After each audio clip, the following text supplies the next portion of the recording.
This model of international, this model is of international impact, and it's perhaps best exemplified by something you might have read about in the press recently, the Met's work to help return an Egyptian fragment that our curators realized belonged to a much larger work in Egypt, in Karnak.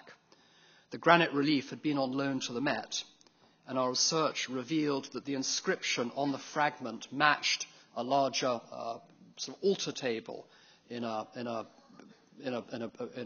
archaeological site. The puzzle was solved, and we were delighted to inform our colleagues in Egypt of this discovery. And because the object was on loan to us, we were able to work with the owner and to return the object to its original site. And I think that symbolizes the museum's deep respect for the importance of protecting Egypt's cultural heritage, and indeed that of all countries' sources of antiquities, and the long collaborative relationship we enjoy with the authorities both in Egypt and in other source countries. I want to get to your questions, so let me finish with a few ideas for you to consider.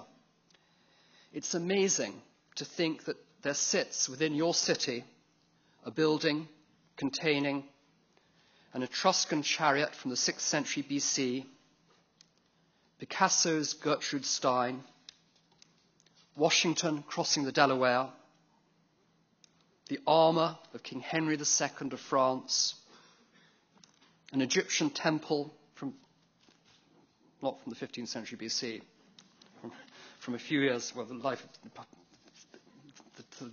what do you call it? Just whether it changes BC AD. Year 1. A 13-foot-long shark floating in formaldehyde,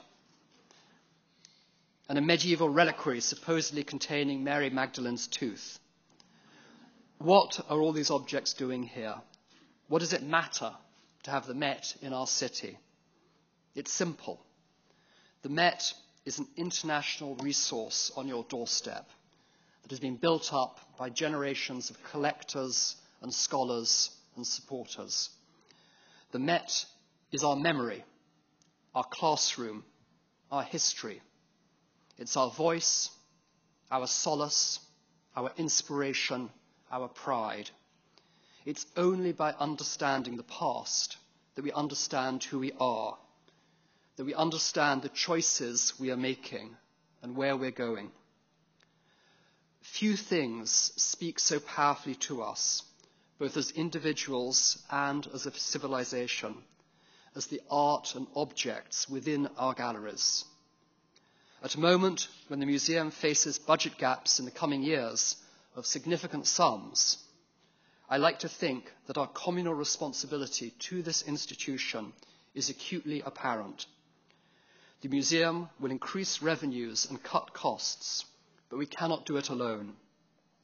And so, speaking to you as a representative audience of New Yorkers, I'd say what we need to do is to get you and New Yorkers to do simple things, like renewing their Met membership, or upgrading it, or buying one, sending a membership to somebody else, go shopping in the museum stores, book a table in one of the museum restaurants, come and have a drink on a Friday or Saturday evening in the bar in the Great Hall or the Petrie Court, attend a lecture or a concert, or just pay the full suggested admission price on your next visit. It all makes a difference, and it is fundamentally why the Met was established, a museum created by citizens for citizens. It was a wildly ambitious concept 140 years ago when the Met was founded, and I think we should help continue to prove that that was the great vision, and that's what it will remain. And I think we have.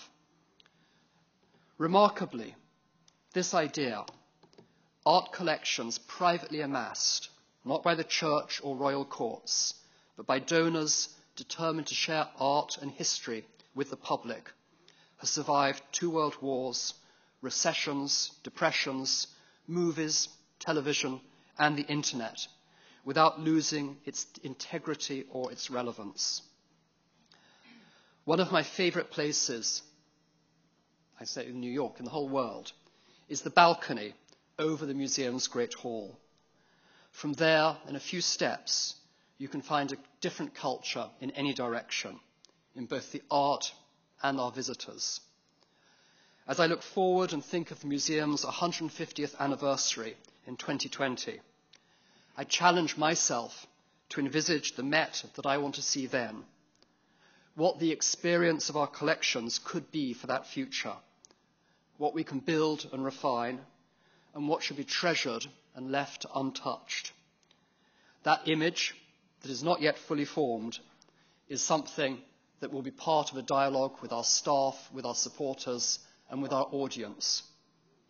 But it's great fun embarking on this journey, and I look forward now to hearing some of your thoughts as we turn the floor over to you for your questions.